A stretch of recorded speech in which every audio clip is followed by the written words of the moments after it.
Pendahuluan. Theophilus yang mulia, banyak orang yang telah berusaha menyusun suatu berita tentang peristiwa-peristiwa yang telah terjadi di antara kita, seperti yang disampaikan kepada kita oleh mereka, yang dari semula adalah saksi mata dan pelayan firman. Karena itu, setelah aku menyelidiki segala peristiwa itu dengan seksama dari asal mulanya, aku mengambil keputusan untuk membukukannya dengan teratur bagimu, supaya engkau dapat mengetahui bahwa segala sesuatu yang diajarkan kepadamu sungguh benar. Pemberitahuan tentang kelahiran Yohanes Pembaptis. Pada zaman Herodes Raja Yudea adalah seorang imam yang bernama Zakaria dari rombongan Abia. Istrinya juga berasal dari keturunan Harun, namanya Elisabet. Keduanya adalah benar di hadapan Allah dan hidup menurut segala perintah dan ketetapan Tuhan dengan tidak bercacat. Tetapi mereka tidak mempunyai anak, sebab Elisabet mandul dan keduanya telah lanjut umurnya. Pada suatu kali waktu tiba giliran rombongannya, Zakaria melakukan tugas keimanan di hadapan Tuhan. Sebab ketika diundi sebagaimana lazimnya untuk menentukan imam yang bertugas, dialah yang ditunjuk untuk masuk ke dalam bait suci dan membakar ukapan di situ. Sementara itu seluruh umat berkumpul di luar dan sembahyang. Waktu itu adalah waktu pembakaran ukupan. Maka tampaklah kepada Zakaria seorang malaikat Tuhan berdiri di sebelah kanan mezbah pembakaran ukupan. Melihat hal itu ia terkejut dan menjadi takut. Tetapi malaikat itu berkata kepadanya, "Jangan takut, hai Zakaria, sebab doamu telah dikabulkan dan Elisabet istrimu akan melahirkan seorang anak laki-laki bagimu, dan haruslah engkau namai dia Yohanes. Engkau akan bersukacita dan bergembira, bahkan banyak orang akan bersukacita atas kelahirannya itu, sebab ia akan besar di hadapan Tuhan, dan ia tidak akan minum anggur atau minum keras, dan ia akan penuh dengan Roh Kudus mulai dari rahim ibunya. Ia akan membuat banyak orang Israel berbalik kepada Tuhan Allah mereka, dan ia akan berjalan mendahului Tuhan dalam roh dan kuasa Elia untuk membuat hati bapa-bapa berbalik kepada anak-anaknya, dan hati orang-orang durhaka kepada pikiran orang-orang benar, dan dengan demikian menyiapkan bagi Tuhan suatu umat yang layak baginya." Lalu kata Zakaria kepada malaikat itu, "Bagaimanakah aku tahu bahwa hal ini akan terjadi? Sebab aku sudah tua dan istriku sudah lanjut umurnya." Jawab malaikat itu kepadanya, "Akulah Gabriel yang melayani Allah, dan aku telah diutus untuk berbicara dengan engkau dan untuk menyampaikan kabar baik ini kepadamu. Sesungguhnya engkau akan menjadi bisu dan tidak dapat berkata-kata sampai pada hari di mana semua ini terjadi, karena engkau tidak percaya akan perkataanku yang akan nyata kebenarannya pada waktunya." Sementara itu orang banyak menanti-nantikan Zakaria. Mereka menjadi heran bahwa ia begitu lama berada dalam bait suci.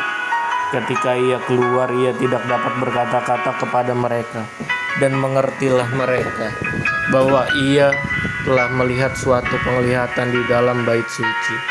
Lalu ia memberi isyarat kepada mereka, sebab ia tetap bisu.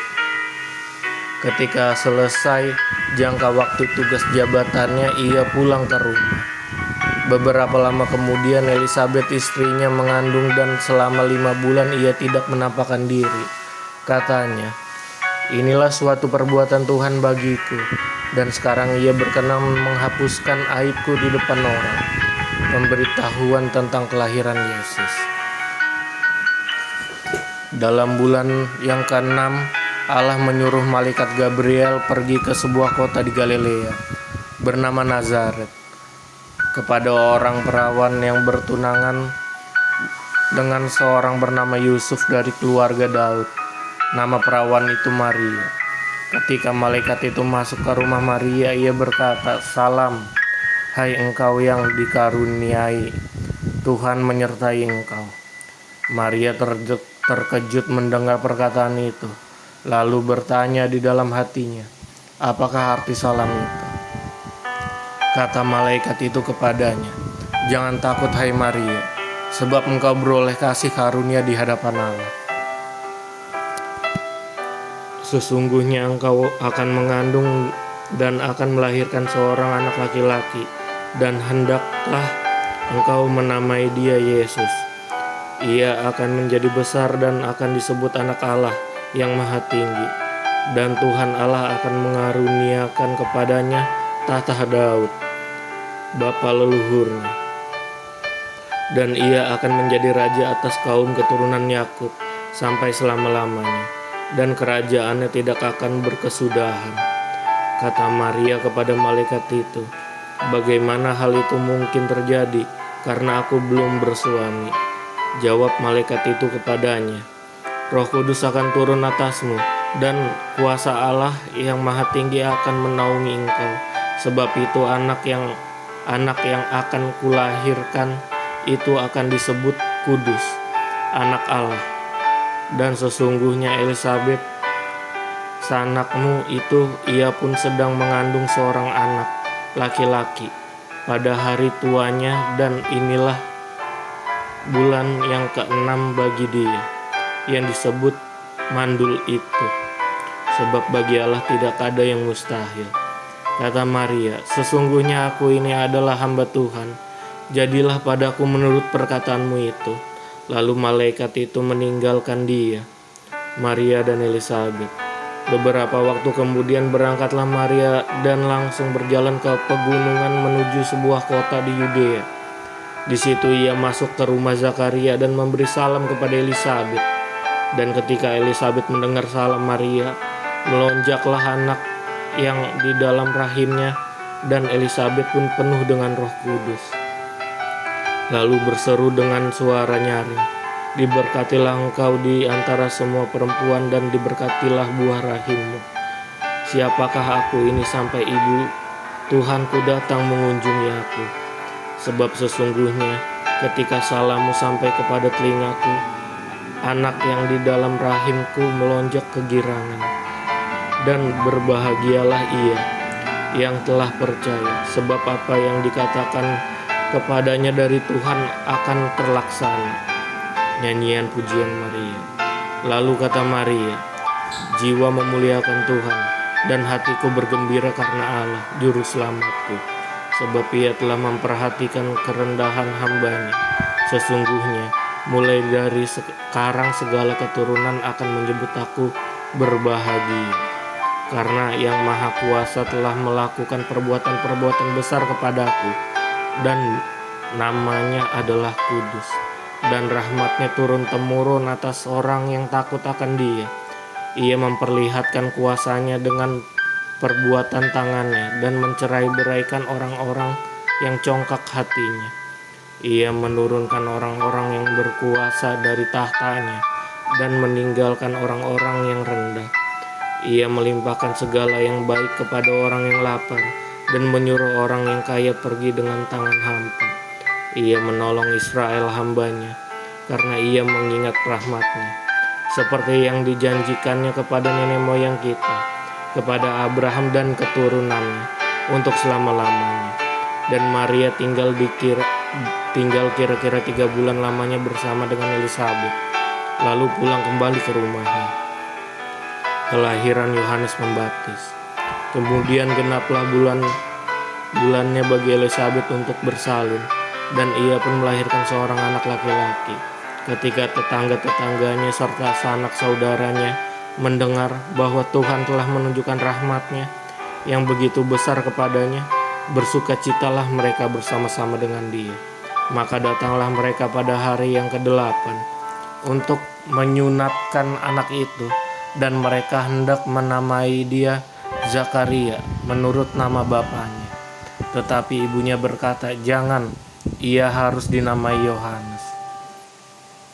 Kata mereka kepadanya, "Tidak ada di antara sanak saudaramu yang bernama demikian." Lalu mereka memberi isyarat kepada bapaknya untuk bertanya nama apa yang hendak diberikan kepada anaknya itu. Ia meminta batu tulis lalu menuliskan kata-kata ini, "Namanya adalah Yohanes." Dan mereka pun heran semuanya.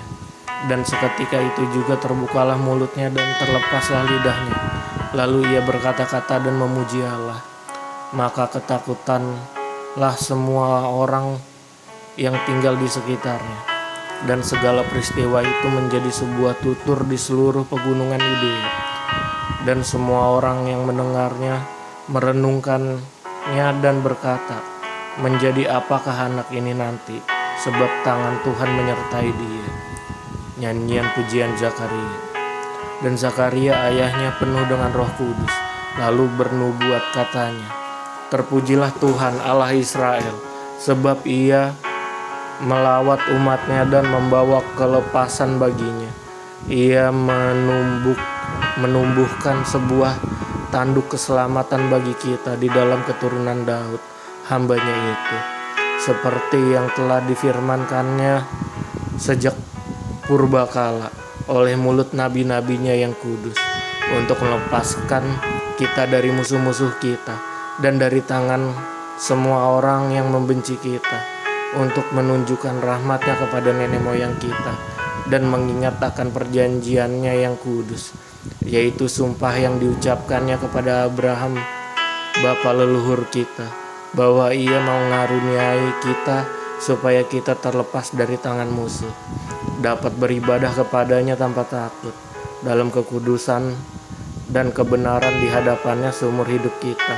Dan engkau, hai anakku, akan disebut Nabi Allah yang Maha Tinggi, karena engkau akan berjalan mendahului Tuhan untuk mempersiapkan jalan baginya, untuk memberikan kepada umatnya pengertian akan keselamatan dan berdasarkan pengampunan dosa-dosa mereka, oleh rahmat dan belas kasihan dari Allah kita, dengan mana ia akan melawat kita, surya pagi dari tempat yang tinggi, untuk menyinari mereka yang diam dalam kegelapan dan dalam naungan maut, untuk mengarahkan kaki kita kepada jalan damai sejahtera.